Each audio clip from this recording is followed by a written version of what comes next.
Hello মিষ্টি বন্ধুরা, প্রথমেই বলি আগের রবিবারের ভিডিওতেই বলেছিলাম যে আজকের দিনটাতে আমার একটু মাইন্ড রিল্যাক্সের প্রয়োজন। আজকের দিনটাতে আমি নিজেকে একটু টাইম দিই, একটু এনজয় করি, তাই একটা ডিসিপ্লিন মেনটেন করা হয় না। এই জন্য আজকের ভিডিওর টপিকটা একটু অন্য। আজকাল আমি নিজেকে নিয়ে একটু গর্বিত বোধ করি।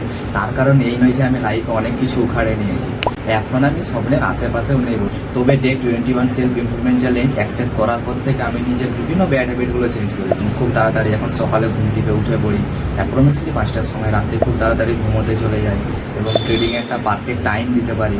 বিকেলে একটা হোম ওয়ার্কআউট করি, প্রত্যেকদিন 20 মিনিটস মেডিটেশন করি, যার মাধ্যমে আমাদের মাইন্ড রিল্যাক্স থাকে। কিছুদিন চ্যালেঞ্জটা করার পর একটা আলাদাই কনফিডেন্স ফিল করি। প্রতিদিন চেষ্টা করি নিজেকে আরও বেটার তৈরি করার, ট্রেডিংয়ে আরও একটু বেশি টাইম দেওয়ার এবং এডিটিংয়ের বিভিন্ন স্কিল ইমপ্রুভ করার। এই ডিসিপ্লিনগুলো আমি প্রতিদিন ভাবতাম আর আগামীকাল থেকে শুরু করব। এই সেলফ ইমপ্রুভমেন্ট চ্যালেঞ্জ অ্যাকসেপ্ট করার পর থেকে আমি এখন ইজিলি মেনটেন করে নিই।